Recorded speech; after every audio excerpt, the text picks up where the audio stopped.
So last week with the announcement of the release date for AFL Evo 2, we also got some new screenshots and some new information. So what we're going to do in this video is we're going to go through those screenshots, take a look at a couple of them and go through that new information. So the first screenshot we're going to take a look at is this one of Collingwood running out onto the field at the MCG. We've got the fireworks going off beside them, which is new for Evolution 2. I don't know if Collingwood specifically have fireworks going off as they run out for their games usually, but I know a number of teams do have either fireworks or flamethrowers or something like that to kind of, build up anticipation for a game. So it's cool to see this added into the game, a nice little touch to kind of add to the realism and the, build up to a match. So next we're taking a look at this screenshot of Buddy lining up for a goal against the Giants at the SCG. Now what's cool about this one is that you can see in the background the scoreboard of the SCG, and one of the new additions to the game is graphics on the scoreboard and scoreboards that actually track the score of the game. In previous AFL games we've always just had the video screens be just that, big video screens with nothing else on them.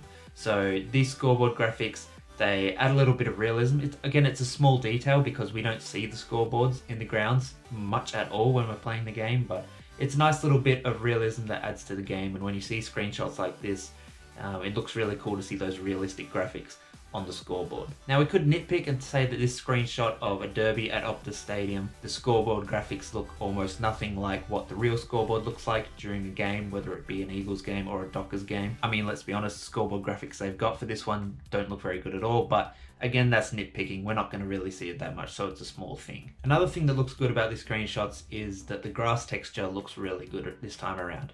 We know we've seen kind of a bit of that in the other sneak peeks of the game we've seen over, the months and months we've been waiting for it. So the grass texture this time around looks really good, and I think that'll make the game look really good, especially from a distance. Now the real interesting stuff comes when we take a look at the information. Now this info is on kind of sites like EB Games and JB Hi-Fi, and it gives us our first real insight into some new stuff and new features for the game. They talk about new gameplay, tight controls, smart AI. That stuff all sounds interesting, but it's all just buzzwords until we can actually see the game in motion and actually play it for ourselves. The second point here is really interesting. They talk about bigger career. It says pursue your goals with greater depth now with improved draft, free agency and state leagues running simultaneously with the AFL. Now this is exciting for a number of reasons. One is the improved draft. Now what does that mean? If we're talking about player career, the big thing we wanted in the Evolution 1 that wasn't there was kind of being able to have your player be drafted into a team.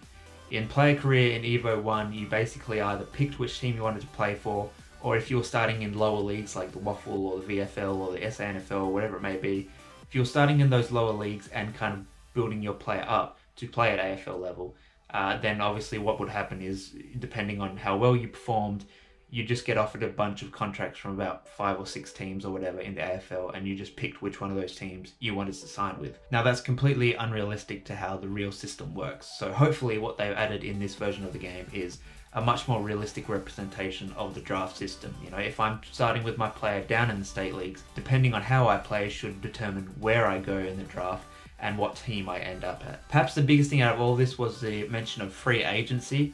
Obviously that's new for AFL games. It's been around in the AFL for a long time, or not for a long time, but for a while, and it hasn't been in any of the games. So it'll be interesting to see how that's implemented, and that'll obviously have a big effect on both coach career and player career as well. This also makes me wonder how contracts will work in the game, particularly in player career. I mean, it could be both for coach career and player career, but specifically in player career, in Evo 1, I'm pretty sure you just signed sort of 1-year contracts, and every year you kind of chose to renew your contract or go to a different team or whatever it may be, and again that's completely unrealistic. So it'll be interesting, can we sign multi-year contracts? If we play well, do we have to have some kind of negotiations about how much our player gets paid and how long they're going to play for, contract length and all that kind of stuff? How realistic will that portrayal be? That'll be interesting for player career, but also in coach career when it comes to kind of re-signing players. And getting them kind of on more realistic demands and all those kind of things. And then another big thing here is state leagues running simultaneously with the AFL. That's a big thing. That's one that I really wanted in Evo 2. This is big because it allows you to not only, when you're doing coach career, pick players based on form. You can take a look and track your affiliate side and see who's playing well, see who's not doing well, all those kind of things, and actually bring in players either when someone is injured or when you drop someone. You can actually bring in players based on form rather than just on or they play the same position, so we'll try them. For player career, that's obviously really exciting because in Evo 1, there were no stakes in player career, right? You could literally just have your player stand there, do nothing at all the whole game, not touch the ball, not do anything, and they were guaranteed a game every week. So with state leagues running simultaneously, it does imply that maybe in player career mode, we'll actually be able to be, dropped or whatever. So when we're first drafted to a team, we'll have to earn our spot by playing through state leagues and playing good games down there and working our way up. And then we got to play well at AFL level to make sure we don't get dropped.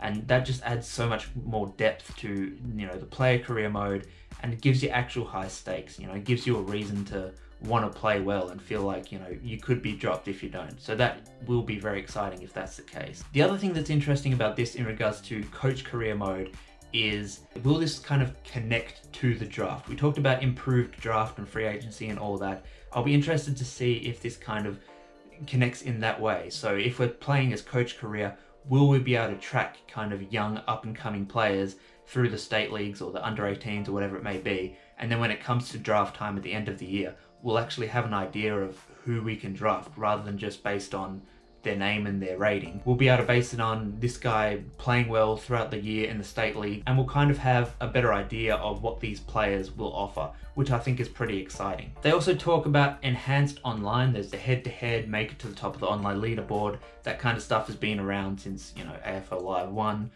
It's great, it's exciting. I know I'm definitely excited to get into more online stuff this season because I think with Evo 1, online wasn't working for me for like the first however many years, so I never really got to play online in Evo 1, and in Live 2 no one was playing it because it just sucked. So I'm excited about that. They also talk about this new thing, well I think it's a new thing anyway, where you can team up with your mates with connections of up to 8 consoles. That's pretty cool and pretty crazy to think you can have 8 players all playing in the one game, either all on one team or in different sides, equal split, 4v4 or whatever it may be.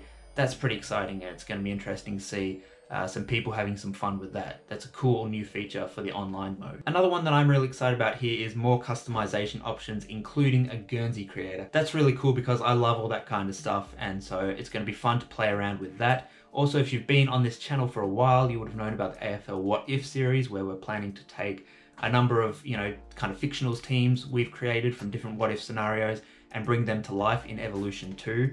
Now, I said before that was dependent on what Evo 2 offers, and this is a real positive sign. To think that we have a Guernsey creator in the game and we can kind of go in and bring these teams to life is pretty exciting. Obviously, we don't know the full extent of it, the ins and outs. We don't know how much depth there is in the Guernsey creator. I mean, Guernsey creator could just be, you've got 5 basic designs and choose a couple of different colors, right? Which would be kind of limited in what you could do. Hopefully it's pretty in-depth and we get some detail to it and we can really kind of bring to life some unique designs. If so, we can do that AFL What If scenario and bring all those teams to life, which will be great fun. But this is a great sign. It's something that I really wanted in the game, and we haven't really had anything like this since maybe Live 1, and even that was pretty basic. So this is pretty exciting, and I look forward to seeing what this mode is capable of. That's about it for this video, guys. Let me know your thoughts in the comments down below on these screenshots and this new game info. There's a bunch more screenshots on EB Games and JB Hi-Fi that we haven't talked about in this video, so go check them out and let me know what you think of all these new shots. But until next time, guys, I'll see you later.